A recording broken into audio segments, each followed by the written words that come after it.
Hello, welcome back to my channel. My name is Ariel and I make videos about books.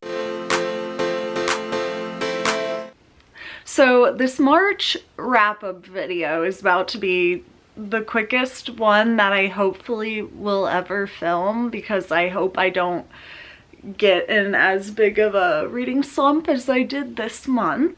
It's very short. That's all I read this month, which is much smaller than what I usually read. But you know, sometimes we need those really small book months to push us to read more the next month, you know? Like, it's a good little break, and now I am ready to get back into reading. So we're gonna go over this tiny little stack of books just because I did have some good reads, so I did want to talk about them. So first we have The Iron Widow, and this book is a young adult fantasy book and it was so good. I loved this. It kind of gave the same vibes I felt when like reading The Hunger Games as a kid, like, because it's dystopian and it's very action-packed, but like interesting action. And I don't know, the characters were very well thought out. There's a little like a love triangle sort of thing, not really a triangle, like a mutual triangle, a polyamorous relationship in it. And it just was, I don't know, a very good book. Probably like a 4-star read.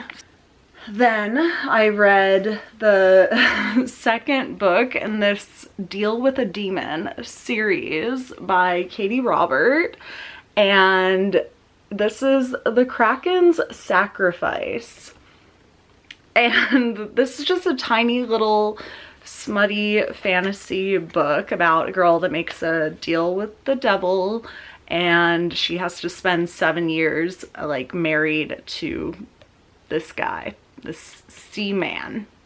And I don't know, these are just like, I love a short smutty romance because that's like the ideal size that you need, because there's no need to build like a very, you know, well thought out intricate plot, because it's just a fun little smutty novel. So I liked the size, I liked the characters, I liked them more than the first book. I feel like she kind of understood the world better in this and where things were headed, and added more like layers to the story. But overall, yeah, pretty good.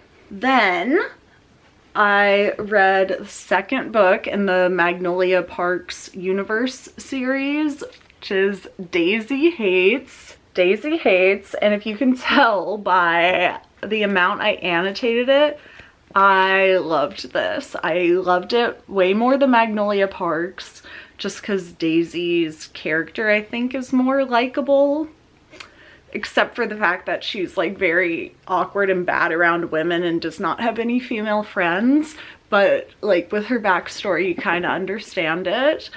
And she's just so cool. And this story kept me way more invested and like wondering what's gonna happen next, because there's like kind of that thrillery action element, because her family is like gang lords, so you don't really get that with Magnolia's fashion mom and music producer dad.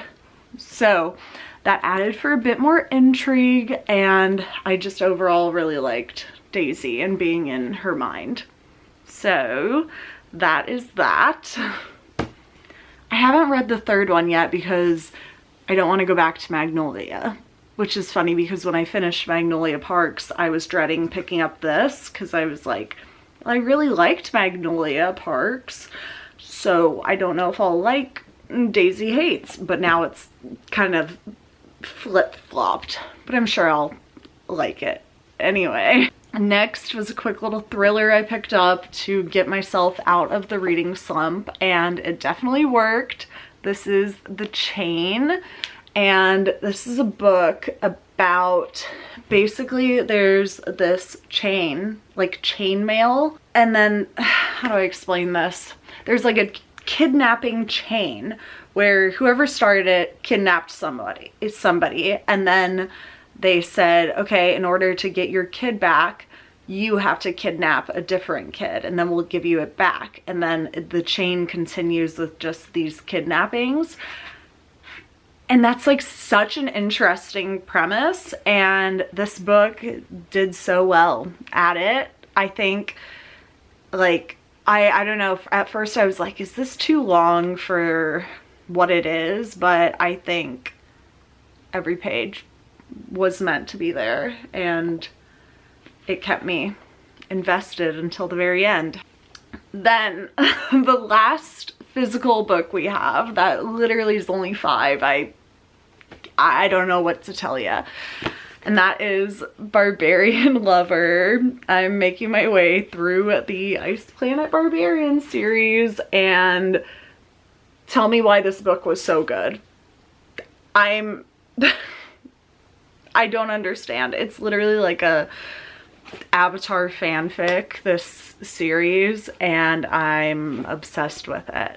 And I loved Kira so much. I loved this book in particular because there was kind of more intrigue. I keep saying like intrigue and mystery, but there was a better plot where it kept me questioning and like wondering what's gonna happen next, which is the ideal way you want a book to go, you know? You want to keep reading to find out what is happening, and you definitely got that with this. It kind of like ends on a cliffhanger sort of deal, and I really enjoyed it. And I don't know, I thought Kira would just like be a boring character in a boring book, but she was so sweet and responsible, and I think just such a good character overall. Then I only listened to, did I listen to this? Yeah, I listened to this book on Kindle Unlimited, and that's Off the Deep End by Lucinda Berry. And I love Lucinda Berry. Her books just, I don't know, they captivate me. It's a thriller. And this book was a wild ride. It's basically following this mom who gets into a car accident where she goes off the deep end and into an icy lake, and then her kid dies, but his best friend who's in the car survives. And that's not a spoiler, like it tells you that pretty quickly, but it's basically, I never know how to describe thrillers without giving too much away, but it's basically following them after this accident, and a whole lot of stuff unfolds in their lives because, I mean, their lives are obviously very changed by this crazy event. So yeah, it was weird. I did not expect where it was going, but I enjoyed it. I don't know, the tropes that happen in it, sometimes I'm not like the biggest fan of. I don't want to say too much about it, but I think this was done pretty well, and like, I don't know, just go read it. It's on Kindle Unlimited, so it's free, and it's on audiobook, which is how I listened to it, consumed it. And yeah, Off the Deep End. It's Lucinda Berry. She's great. Those are all the books that I read this March. Literally only 6. It happens. Not everybody can read 20 books in a month. I don't think I've ever read 20 books in a month, but some people like reading a book every day, which is crazy. But I think, you know, we didn't get a lot in quantity, but we got a lot in quality. Like, these three in particular, just so good. So yeah, it's not about quantity, it's about quality, and these were all quality books. I did have 2 DNF books, but I'm gonna come out with a video about those soon, so I feel like I don't need to go over them now. But yes, thank you for watching, and have a good rest of your day. Have a good April, and I will see you in my next video. Bye.